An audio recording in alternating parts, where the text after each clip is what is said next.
중요한 역할을 했던 책이거든요. 제가 이 책을 읽고 딱 이해한 건 시스템이었어요. 로버트 기요사키 부자 아빠 가난한 아빠를 쓰신 그분은 작가가 아니고 학자도 아니에요. 경제학자도 아니고 그냥 성공자잖아요. 돈을 많이 번 성공자라서 제가 이 책이 좋은 이유가 제가 이렇게 딱딱하고 어려운 책 별로 안 좋아해요. 너무 어려워요. 근데 이 책은 말은 쉬운데 의미는 심장이에요. 근데 이분은 원래 아메이 사업을 한 분도 아니고 에메랄드라는 말은 들은 적이 있는데 정확하지 않아요.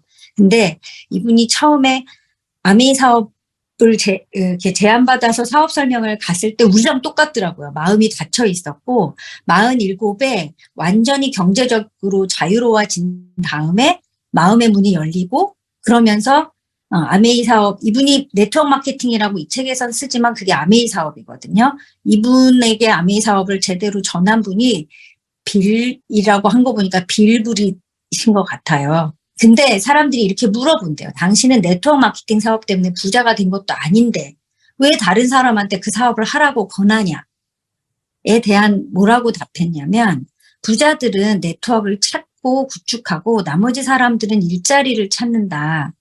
나머지였죠, 저도. 근데 가장 중요한 이유는 교육 시스템 때문이다. 이 책에 쭉 그 내용이 나와요. 아주 유명한 현금 흐름 4분면. 로버트 기요사키 책의 핵심이잖아요. 현금 흐름 4분면이 제가 처음 봤을 땐 굉장히 충격적이었어요. 여기에서 벗어나는 일은 없더라고요. 굉장히 다양한 직업이 있는 것 같지만 왼쪽에 직원, 밑에 자영업자는 직접 돈을 벌어야 돼요. 스스로. 능력과 시간의 한계로 돈을 벌어요. 말이 어렵죠. 그러니까 내가 다 해야 되고 능력도 많아야 되고 시간도 많이 투자해야 되고 시간과 돈을 바꾸는 영역이라는 거예요. 그래서 이 영역에서는 부자가 될 수 없다는 거예요. 그래서 로버트 기요사키가 권한 건 이거잖아요. 사업가와 투자가 오른쪽 4분면. 이 오른쪽 4분면의 특징은 팀으로 해요. 내가 다 하는 거 아닌 거예요. 그런데 나의 네트워크를 구축해요. 그러니까 팀으로 했는데 내 거를 만들 수 있어요.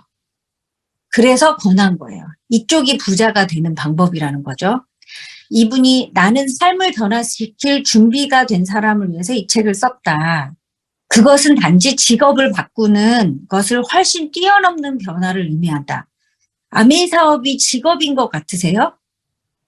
돈 버는 수단이었어요, 저한테는. 근데 그 돈의 속성이 좀 다른 결과를 내는 그런 일이구나라고 생각했거든요. 근데 막상 해보려고 그러면 어렵죠. 이게 뭔지 모르게 어렵지 않아요? 아니, 왜 이렇게 어려운 거지? 나는 이걸 다 알고 있는데 왜 이만큼밖에 안 하고 있는 거지? 이런 의문점들이 이렇게 진행하다 보면 생기잖아요. 그 의문점을 이 책을 읽고 풀었어요. 아메이 사업은 한마디로 왼쪽 4분면에서 오른쪽 4분면으로 넘어가야 돼요. 그래서 조금 평범한 제가 하기에는 어려웠던 부분이 있었던 거예요. 그 왜 어려웠냐. 자, 내가 속한 4분면을 그럼 어떻게 바꿀 수 있습니까? 거기에 대한 책에 이렇게 나와요. 이렇게 물어보면 본인이 네트워크 마케팅 회사에 가입해 보시죠. 이렇게 얘기한대요. 아메이에 가입해 보라는 거예요. 우리들 내면에는 나름대로 중요시하는 가치관이 깊숙이 자리 잡고 있기 때문이다. 그래서 막상 내가 제일 아끼고 사랑하는 가까운 지인, 가족에게 전했을 때 굉장히 놀라운 반응이 있을 때가 있어요. 근데 그들은 나와 비슷한, 기존에 내가 가지고 있는 가치관과 비슷한 가치관을 갖고 있는데 그래 깊숙이 자리 잡고 있는 거예요. 마인드라고 하죠. 마인드. 그게 다른 거예요. 그 이전의 것이죠. 그리고 그 가치관을 바꿔야지 4분면 이동이 가능한 거예요. 그래서 직업이 아니고 가치관이 바뀌는 거죠. 그래서 부자들은 학교에서 교육받는 게 아니고 가정에서 교육을 받게 되는 거죠. 근데 그 변화에는 얼마간의 시간이 들고 길잡이가 필요하대요. 시간이 걸려요. 근데 아메이가 빨리 돈이 안 되죠. 내가 열심히 했는데 나를 따라오는 사람이 없죠. 너무 답답하잖아요. 근데 그거를 좀 이해할 수 있어요. 이 책을 읽어보면 얼마간의 시간이 들고 가이드가 있어야 된다는 거예요. 제가 잘하는 말이 뭐냐면 맥도날드의 햄버거보다 내가 맛있게 만들 수 있지만 돈은 맥도날드가 훨씬 많이 번 이유랑 비슷한 거예요. 길잡이가 있어야 된다는 거죠. 거기에서 중요한 내용이 사람들이 실수를 한 후에 거짓말을 하는 건 자신의 실수를 인정하는 것을 두려워하기 때문이다. 그래서 잘 보세요. 결국 배우고 성장할 수 있는 기회를 놓치는 셈이에요. 근데 우리가 주로 배운 건 실수하면 안 돼요. 틀리면 안 돼요. 그게 전통 교육이죠. 근데 실수를 하되 자신의 잘못을 다른 사람 탓으로 돌리지 않고 정당화하거나 변명하지 말아야 한다. 그래야 중요한 걸 배울 수 있대요. 네트워크 마케팅 세계에서는 당신이 실수를 하고 다시 바로잡고 그러면서 정신적, 감정적으로 더욱 현명해지도록 격려한다. 너무 당연한 얘기 같죠? 근데 이게 새로운 교육인 거예요. 근데 실제로 이렇게 교육하고 있냐는 거죠. 여러분 이 학교에서 이렇게 교육받고 계세요? 자, 이 내용을 저는 장리더님한테 뭐라고 들었냐면 모른 척 해줘라. 인정해줘라.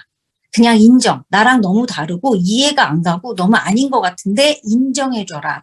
그게 요 전 얘기예요. 그래서 그렇게 하니까 실수에 대한 두려움이 없어지고 실수에 대해서 나도 다른 사람의 실수도 허용할 수 있게 되더라고요. 그리고 그 다음에 첫인상이 중요하다. 신체적 교육에 대한 얘기였는데 내면까지 알려면 시간이 너무 걸리기 때문이다. 첫인상을 주는 기회는 단 한 번뿐이다. 어떤 사람이 찾아왔대요. 당신은 기꺼이 변화할 의지가 있습니까? 그럼 먼저 그 지저분한 수염부터 깎으십시오. 그랬대요. 로버트 기요사키가. 그랬더니 그러고 싶진 않습니다. 고등학교 때부터 기른 것이니까. 그러니까 부자가 되는 방법을 알려주세요. 그래서 물어봤더니 이렇게 대답했대요. 재밌죠? 나라면 안 그럴 것 같잖아요. 그렇지 않아요. 우리 얘기는 여기서 끝났고 나는 그를 도와줄 수 없었다. 문제는 수염 자체가 아니라 변화하고자 하는 의지였다. 이걸 저는 장리더님한테 어떻게 배웠냐면 네 머리로 안 되면 내 머리를 빌려라. 그래서 이게 말 잘 듣는 능력이에요. 내가 이해하고 내가 옳고 중요하지 않다는 거예요. 내가 옳고 내가 이해한 대로 해서 지금까지였고 이 삶이 내가 원하는 게 아니고 앞으로 내가 원하는 걸 줄 수 없다면 옳지 않든 이해가 안 되든 말을 잘 듣는 능력을 키워야 된다는 거였어요. 그 다음에 3마리의 고양이가 담장에 앉아 있는데 2마리가 뛰어내리려고 결심하면 몇 마리의 고양이가 남을까? 이거 답은 대부분 맞출 수 있어요. 담장에는 여전히 3마리의 고양이가 있다. 최종적으로예요. 행동을 취해야만 비로소 변화가 시작된다. 또 그것이 신체적 교육이 매우 중요한 이유다.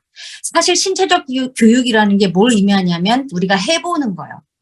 데모를 해보고 마케팅을 설명을 해보고 내가 들을 때랑 해봐 해서 상대방한테 해봐 했을 때 다 알아. 근데 해봐 그러면 본인이 모른다는 걸 알게 돼요. 개념을 이해했는데 문제를 풀어봐야 내가 개념을 어설프게 이해한 부분이 뭔지를 알게 되기 때문에 문제풀이를 하죠. 그거랑 같은 것 같아요. 신체적 교육은 실질적인 실제 삶과 맞설 수 있도록 준비시켜주는 교육이어야 한다. 그러면 여러분은 지금 이 팀에서 그런 교육을 받고 계실까요? 있어요. 그게 트레이닝 미팅이에요. 그래서 장리더님이 할지 알아야 된다고. 그래서 6가지 할지 아세요? 할지 알면 가르치세요. 이러죠. 그래서 그 5가지를 반복해서 뭐 하는 거다? 9% 시장 만들기를 하는 거예요. 이거를 언제부터 배우냐면 처음부터. 부자가 되기 위한 첫 단추, 이 영상을 제가 참 좋아하는데 왜 좋아하냐면 처음부터 커리큘럼과 방법이 있다는 게 제가 굉장히 편했고 제가 처음부터 다시 배우고 그거를 가르쳐줄게 처음부터 가르쳐줄 것을 배웠다. 내가 배운 대로만 하면 되는 것. 동기부여하고 꼬시지 않아도 되는 것. 그게 저를 굉장히 떳떳하고 힘있게 사업할 수 있게 한 것 같아요. 이 커리큘럼과 교육 내용이 있어야 진정한 아메이 비즈니스 스쿨이 된다는 거죠. 마지막으로 자연의 학습 곡선 이 책에 나와 있는 그림이에요. 사람들은 비행의 환희를 느끼기 전에 개인적인 의심과 감정적 좌절 시기를 겪지 않으려 한다. 이게 뭐냐면 새가 날 때 이렇게 내려가서 올라간다는 거예요. 높이 올라가는 새일수록 사각을 더 깊이 하고 빛이 솟아 올라간다는 거예요. 그게 비행의 환희죠. 내가 열심히 해봐야지. 그리고 딱 나가보면 내가 굉장히 못해서 슬프고 내 말을 이해하지 못해줘서 슬프고 이건 감정이잖아요. 내가 잘못 알았나? 이런 의심과 감정적 좌절 시기를 겪고 싶지 않다는 거예요. 머리로는 알고 있지만 이 시기를 겪어내기만 한다면 이 학교에서 내 인생에서 정말 원하는 것을 얻을 수 있다는 거죠. 이거는 시간 관계상 안 할게요.